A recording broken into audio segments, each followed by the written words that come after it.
Welcome to this edition of the Miscellanies. We're going to call this Bleep 2020, I think, because, it's turning into that kind of year. So I want to start this one off. I've been thinking about the state of the world. I think probably all of you have.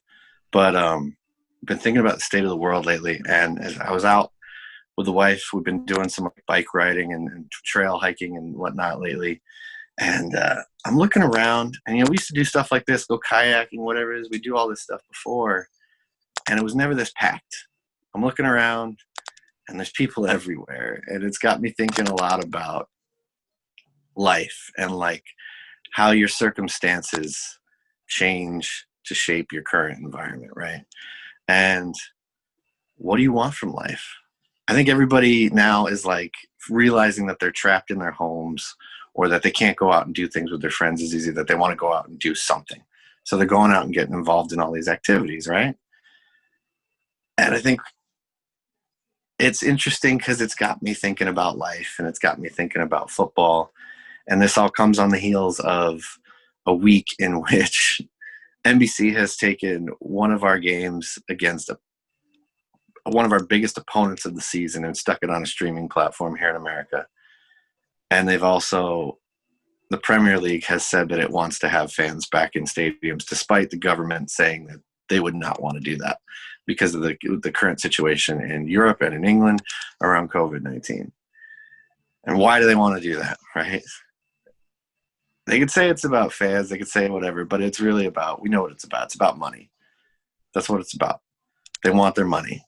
And I think when we look around, what do we see? We see a lot of people who own things putting us, normal people, in positions that are basically, they're extorting us, right? All the time. They're always giving you something that you want.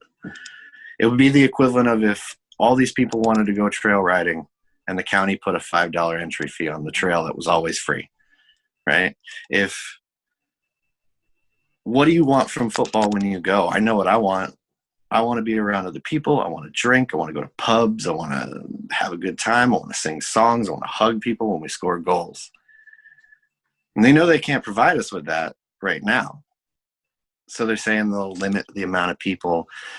They'll do it in a safe way and all these things. But there really is no safe way. Is there a safe way to do this? I don't think so, because I'm still going to want to hug people. I'm still going to want to go to pubs and drink beforehand. And for us here in the States, we could be watching as much football as we possibly could right now, but what do? They want their money back, right? They know they got you by the balls, so now they want their money. And I kind of want to ask you guys about this, like, get your thoughts. Because I'm in this place right now where I'm like, I feel like the whole world is just rich people extorting us at the moment. I mean, we could spend weeks on that subject alone when you look at the fact that the 7 richest people in the United States made billions of dollars during this pandemic. If we could spend all day just on that. Now, the fact that it's a spot where it's not just entertainment, but it's literally every aspect of your life, things that we absolutely need, there's a price for it. When a vaccine finally does come about, there's going to be a price for that. Watching football on TV, there's a price for that. You want to go and hang out with your buddies? Oh, well, yeah, there's going to be a price for that. So it doesn't matter what it's about. Now, specifically when it comes to watching these games and having it behind a paywall, this has been a long time coming. I saw this coming, working in the sports industry probably like 6-7 years ago when we moved to a subscription-based model. We went from having our games on free to then going and putting it on ESPN+. Well, who's then going to pay for these games? The parents, coaches, people who care about the players. Are you actually growing your brand? Maybe. That's a discussion that's above my pay grade. I don't know that. But what I do know is that it doesn't help grow the game in the way we're kind of talking about when it comes to NBC or ESPN, whatever, CBS, whatever service it is. Having it behind a paywall doesn't service the fans. It makes money. And at the end of the day, you can't even be mad because we all know that's what the game is. We're just mad at ourselves more than anything else, I think, because it's like we're just like, yo, y'all got us again? Could y'all not? But I mean, it's like, when do we get a win as fans? When do they be like, you know what? We're not going to charge you that extra. Sure, you went and cut cords and you don't have to pay for cable, and now you got a streaming service, but we're not going to make you pay for 50 cable of streaming services. We're only going to make you pay for the 3, and you're going to actually get your sports with it. Now it's being sectioned off so that you have to get Disney and then Disney Plus, and then you get $30 for Mulan, and then it's ESPN and ESPN Plus, and then $50 to watch UFC fight. This is the model that has been set. And at this point, there's nothing that we can do to stop it. And it's so damn frustrating seeing it, knowing that this is happening, and then just being like, I mean, I still want to watch my game, so there's nothing I can do about it. That's the most frustrating part, knowing that you're getting played and just being like, I mean, what option do I have? Yeah, we're being pimped. Like that's the metaphor. We're being pimped. So we have no choice, too, man. And you know, as someone who was when I fell in love with football as a kid, living in England, lived in England 9 to 13, moved back to the United States 2004, 13 years old, and it's tough to get football on the TV. ESPN has like one Champions League game every day. The Premier League is on Fox Soccer Plus and Fox Soccer Channel, and they have like one game per time slot, and then you have to watch the highlights. But then we got to a point where like NBC took over and they gave us all of the games on a cable package, and like it wasn't extra money. You just had to buy NBC Sports, and then you got every single Premier League game.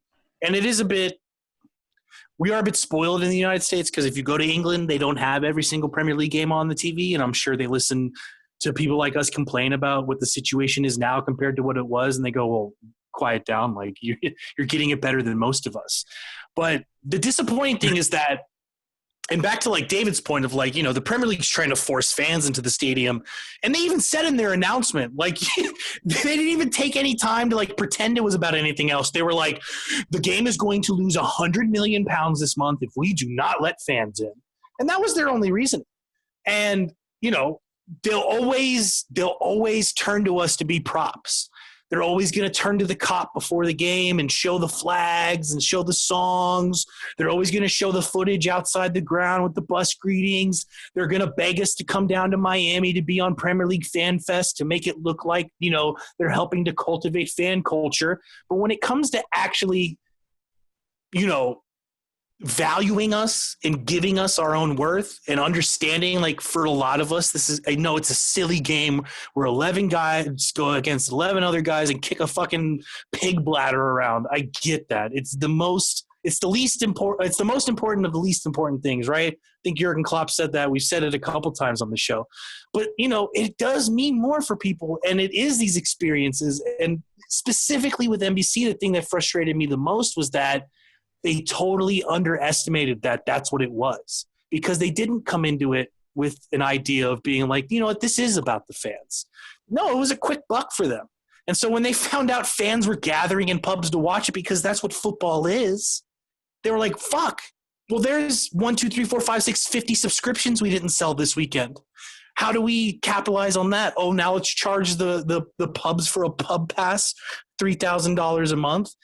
And yeah, I mean, especially now in COVID, where like the one thing that is solace is sports. It's like, you know, it's the last safe haven where you can switch off and pretend like, you know, all the bad things in the world don't exist, and they're going to shove us behind a paywall for no good reason other than to make money. And it's just frustrating because we are helpless, like Darius, you just said. And that's the worst part, is we are the hoe in the street, and the pimp rolls up and says, you better have my money, and puts the gun to our head. And we're not going to say pull the trigger, because I'm going to turn on the fucking Liverpool match. I can't help it. And I wish there was something we could do. And I would at least wish that these companies were open to a discussion and at least considering us, the little guy in the situation. But of course not. Billionaires are getting richer.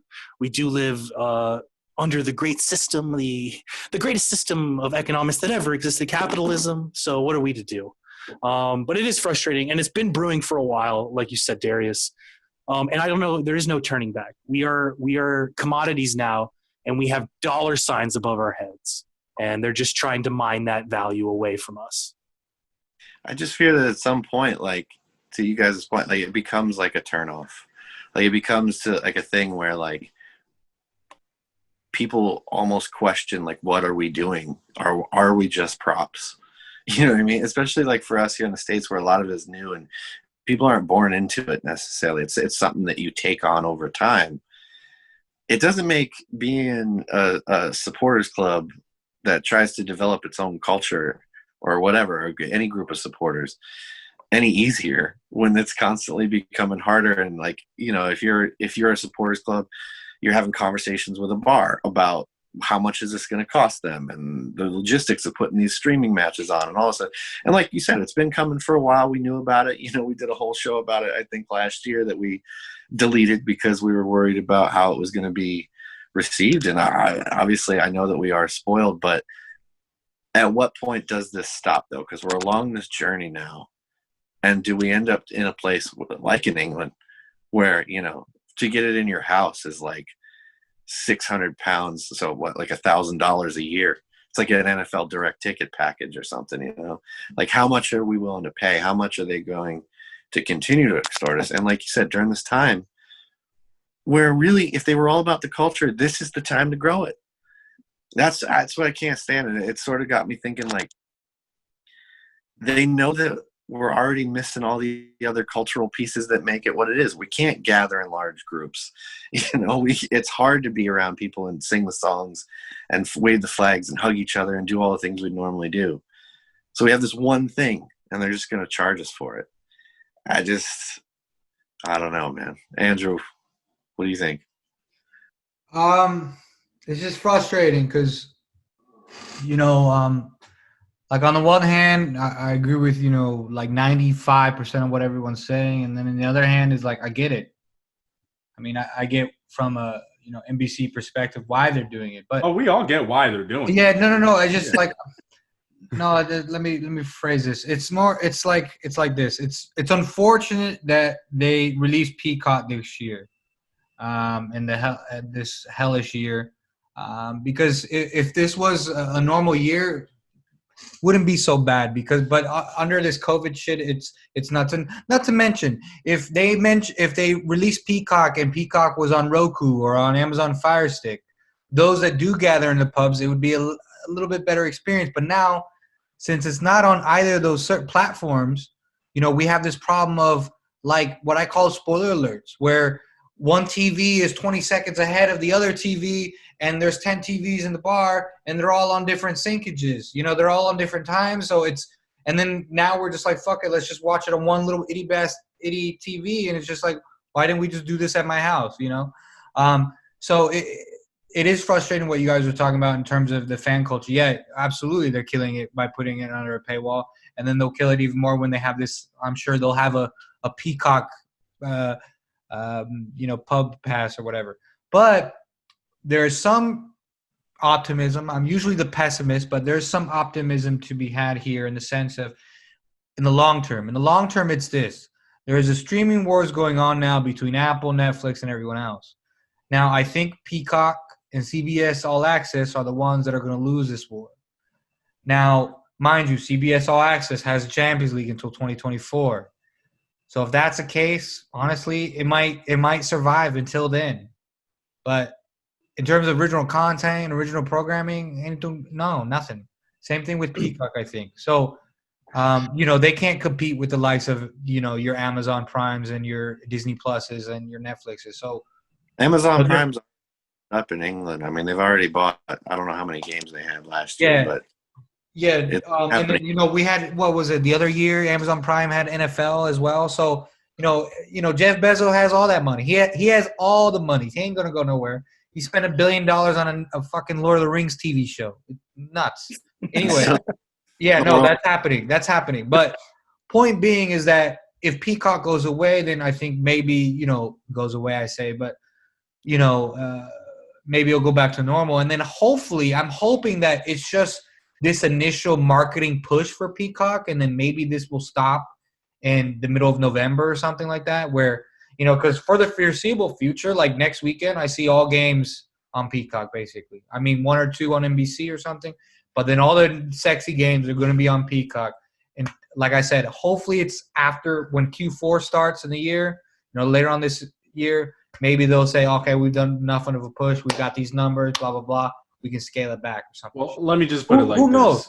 I don't know. Hold on one second, Darius. So, but I just got to say as well is that, when I had that origin story with V, plug in the podcast, origin stories with V, but, he was talking about in England how, like, growing up, even Liverpool, when Liverpool was the best team on the planet, they weren't even on TV most of the time.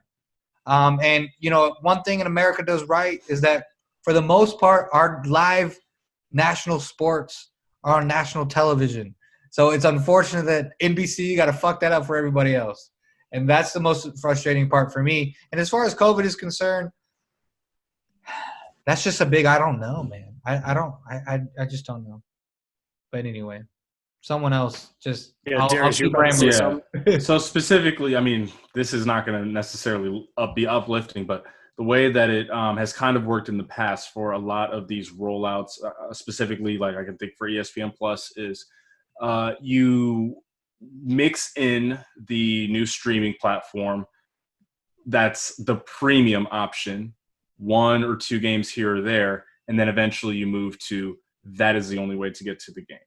That's the way that you roll that out. So that's what we had at the college level, where it was just like, hey, the game of the week is ESPN Plus, and then eventually every game that is going to be put together is on ESPN Plus. So NBC may end up doing that. I only think that the fact that you can do so many numbers on linear, so those TV broadcast games actually on NBC, actually on NBCSN, those are still going to be so highly concentrated that the ad revenue would make up for whatever you're going to get in getting people to pay for the streaming service. But at the same time, it's like, I don't see this going back. We've let the genie out of the jar. So at this point, it's looking like it's going to be that streaming platform. It's kind of the way it goes. Yeah, I mean, the most disappointing thing for me is just how the relationship is between NBC, the broadcaster, and us as the fans. They are always asking us to send them footage from the pubs. They are always asking us to send them pictures that they can show on my Premier League mornings. They're begging us to go down and be on their Premier League morning fests in fucking Boston and Miami. But do they ever give us anything? Yeah, they're not helping to facilitate the growth of all these pictures and all that bullshit by putting it behind a paywall, by making it nonsense like that with, what I mentioned earlier, the spoiler alert thing. So yeah, you're right. They don't give us anything. At the end of the day, we have no leverage. So why would they give us anything? Like what? No, but you know what I mean? But they always act like they care, and that's the thing that makes me so mad. Like, oh, we're gonna put you on the TV with your dog, and hey, we're gonna get a pool party. Maybe you can spot yourself in the corner of the video of the pool party. Is that your customer service voice? I love it. Yeah, but are we gonna give you anything of substance and value? Are we gonna help you grow the culture so that we can have more people watching the games and we can sell more ad space for a higher dollar amount? Or are we just going to figure out the quickest way to get to X value on the pie chart or on the line graph or whatever? You know what I mean? And that's the thing, though, is like, once again, listen, we talked about it in the episode. Like, there's 2 ways to do this. You can do it the short term and you could pinch pennies out of us and you can make a quick buck. Or if you're actually genuinely interested in the sport and the culture, you can help cultivate this, you can help grow it, and then in the long run, you can make that money back. It's called investing. It's called paying it down now and getting it back tenfold down the road.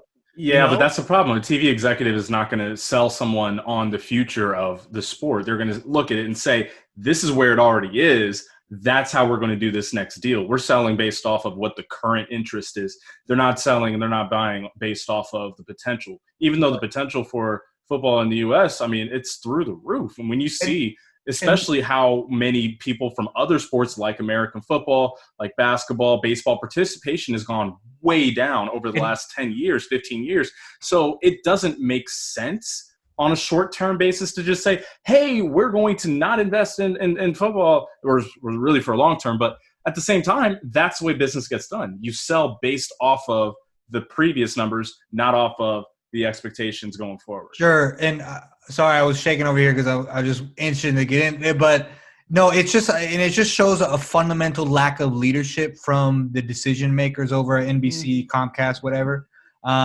Because it's a lack of playing the infinite game. They're looking at this as a finite game where they can win, and they're just, as you said, they're trying to get a quick buck.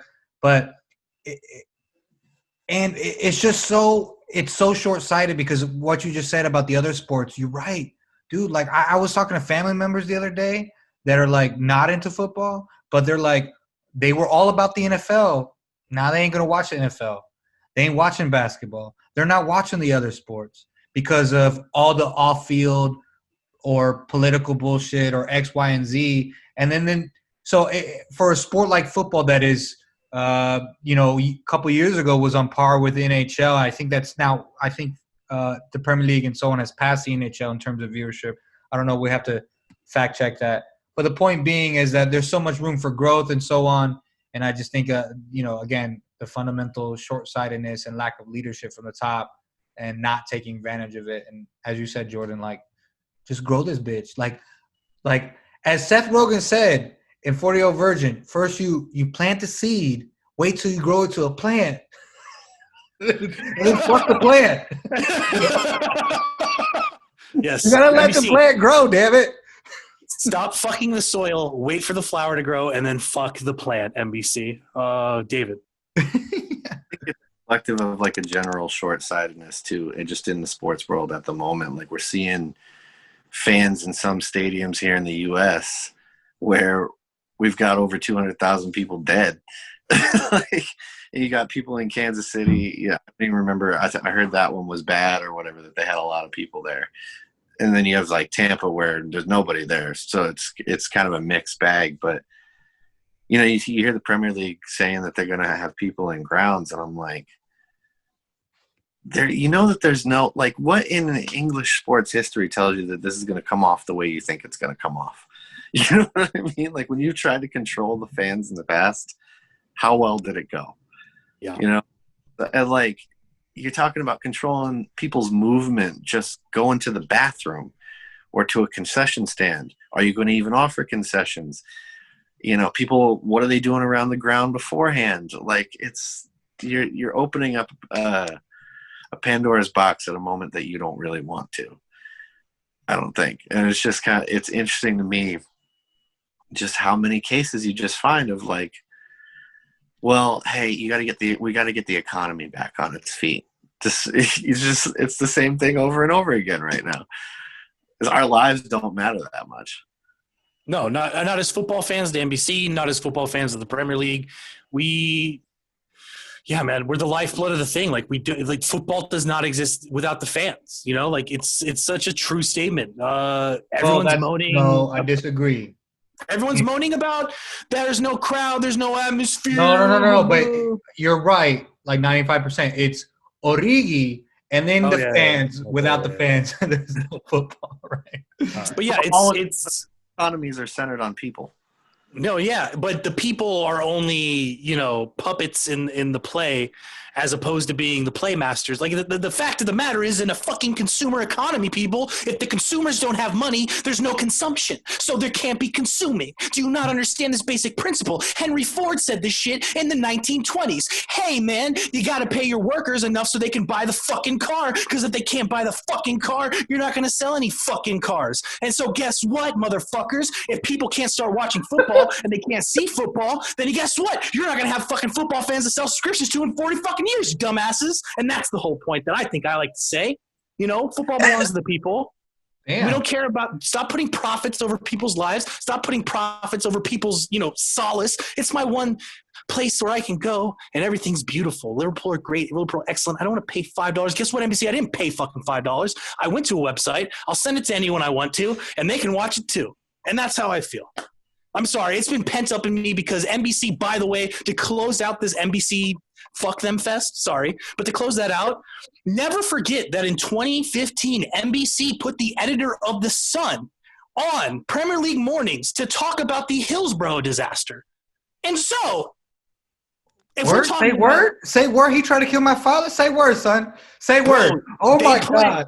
I did not know that. They put Dean Ashton on live television, not even like next to Arlo White. And they had Arlo White ask him, hey, as the editor of The Sun, could you just please tell us about the Hillsborough disaster and all of that? As if they wouldn't, like, as if they didn't have a clue, like, what that was all about. And so basically what that all speaks to, and what this all speaks to, is that really they don't care about as much about us as they really should, given that we are the fucking thing that's fueling this, and they're saying it loudly. We need you to come back. Please spend your ticket money.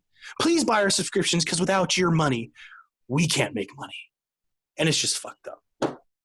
And and it all goes back to, I guess, the title of this episode. Fuck 2020. Bleep Fuck 2020, guys. Fuck 2020. Fuck it. Oh, I'm going to have a hard time just pulling out one little clip that's family friendly we can put on social media.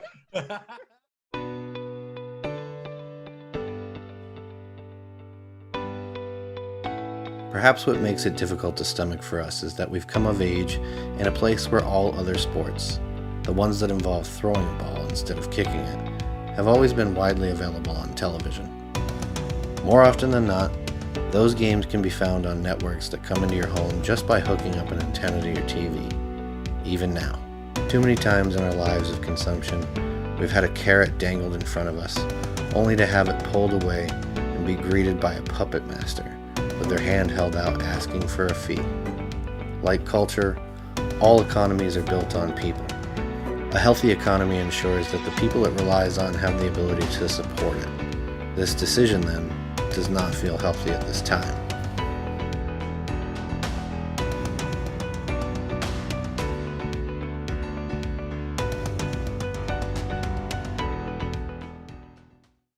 All right, guys. So we're bashing NBC. Typically, I'm the pessimistic one, but I'm gonna be Princess Leia up in here real quick. Do we have any hope for the rest of the season when it comes to this paywall bullshit and premium? Do we have any hope for getting back to somewhat a resemblance of our beloved pub culture? You know what I mean? David, why don't I start with you? I'll say it's going to be like the way that the rest of our dreams are getting crushed at the moment. One little bit at a time. Full 2020. Right? It doesn't happen all at once, right? Like, think about like where we've gotten to, like, let's just say politically in the country right now. And I don't want to talk politics necessarily, but let's just say that we give that as an example. Like, that shit didn't all happen at once. It was like slowly this happened, and then this happened, and then this happened, and over time you end up in this place that you don't want to be in. It's going to be the same thing like the rest of this season. Maybe only like 2 big games on Peacock, but the rest of them will be on NBCSN. But then next year it'll be 6 to 8. And it'll be more and more and more, and they'll keep moving away from putting them on regular TV. And because they'll say, well, people don't have the cable subscriptions or whatever it is, or, they don't want to lose money on it being on NBC maybe, or, again, the numbers are all different, ad revenue and all that, but I think it'll just be one small blow at a time. And then eventually, you will be in a place where, just like in England, it's going to cost you a fortune to have it in your house. So you'll have to go out, but you'll be living in a post-COVID world. So we'll see what that looks like. Perfect analogy for that. It's like with my hair. Like, it still grows, but it's not everywhere. It's not everywhere it needs to be. It's not everywhere it should be. It's there, but it's not as much as it should be. So it's just frustrating because it's like, well, I still got it, some of it, but not all of it. And that's the kind of the point. It's like, at this point, we're like if we don't have all of it, what's the point of this? So for this year, I think we're good. Honestly, I do think that we're going to get back to a more normal cadence of a couple of the games in the 10 o'clock window, 10 o'clock a.m. locally here in the East Coast, are going to be on the subscription only. But the big matches are going to be on NBCSN, NBC. But David makes a good point where it's like, once it's been let out that they can make money by doing the subscription only, we're going to see more of that in the seasons to follow. So don't be surprised. Right. I guess to answer the question last but not least, as Jeff Goldblum once said, life finds a way. Listen, I don't know when NBC Sports was founded, but it was a fuck long time after 1892. The club was here before NBC. My love for the club was here before NBC and NBC Sports. I knew Steven Gerrard before I knew who the fuck Rebecca Lowe was. So honestly, Rebecca, go fuck yourself. However, the point I'm making here is that Not Queen Rebecca. Nah, I take that know one there's back. whatever. You had your baby. I hope it's healthy, but go fuck yourself. Anyways, That's my girl. It's not her fault. No, my point here being is that the hope is that, you know, the love for the club and the relationships that we have and that we make will always be there. And the potential for us to make new relationships and have new experiences will always be there because the club isn't going away. They can try to shove it behind a paywall, but I remember a certain time in LFC Tampa Bay's history when nothing would stop them from finding the game on the internet and putting it on the projector. So I don't doubt that we'll find a way to find the matches. Does life return to normal? Right now, it's really hard to see that as possible. You know, we're 6-7 months into it, and they told us it would be like 2-3 weeks. So the fact that it's been, you know, exponentially longer tricks the mind into thinking that this is an everlasting thing. But again, I guess I'll give you a story. It's Christmas Eve, 1917, and there are German and English soldiers playing a game of football between trenches. And I think that's what it is, man. Again, the Jeff Goldblum quote, life finds a way, and it will. And it may not be exactly the same, but we'll make it ours. And whether NBC wants to be a part of that or not is up to them. Yeah, it's really up to them. NBC, get your shit together. Put it on Roku. Put it on Amazon Fire Stick. Treat us well. You know, don't be dicks. Put the big games on the big, super nice channels, normal channels. Typically, I don't have hope, and this has to be the case here. I don't have hope. I think for the foreseeable future, most, if not all, games will be on Peacock. I just don't. They've put way too much money into Peacock. They're fighting the big corporations. This is it is just easy for them. This is an easy transition for them to do. It's just very unsettling. I don't like it. America is not great again because of this. I hate to be political, but I couldn't help myself. But damn it, now I want to watch Jurassic Park. Thanks, Jordan. Hey, it's a great movie. Let me put that on another paywall, Netflix. But hey, that's a different kind of paywall. That's a nice paywall. But damn. About life going back to normal, though, and like to Jordan's point, they keep telling us different things. It was going to be this long. It's going to be that long, and then you keep finding out that like we never know as much about this virus as anybody seems to think. And so it's like, I don't know how life can go back to normal, and yet we are just trying to shoehorn normal into this life that we're currently living in. And it's like, we live in a place where the Rowdies were having 100 people at games just a couple months or just a couple weeks ago. And it's like, we were at the time, I'm like, we are the epicenter of this whole thing right now in Florida. And we're having 100 people gathered, and it's only 100 people, right, in this big ass outdoor stadium. And I get it, but like those people are going to cross paths at some point. Those people are going to converge in spaces at some point. Like it's going to be really hard.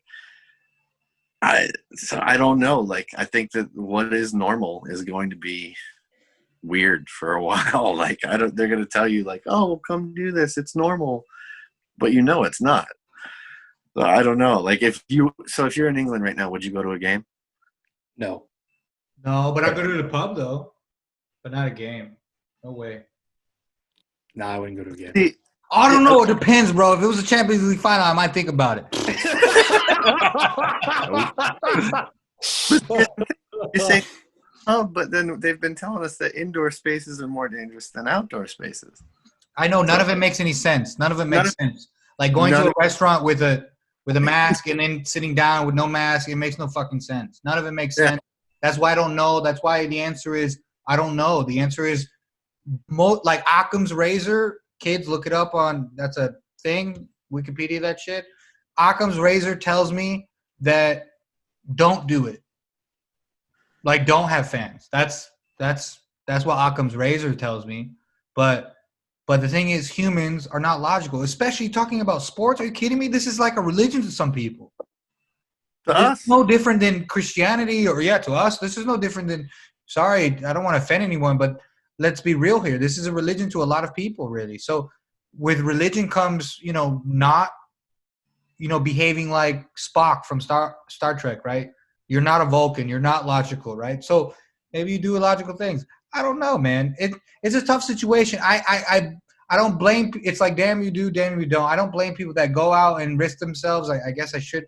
I mean, I get why they do it, but I also don't blame people that stay inside and want to continue to do that. And they are Darwin's fittest of the whatever, and they've adapted. It's just tough, man. The whole situation's fucked.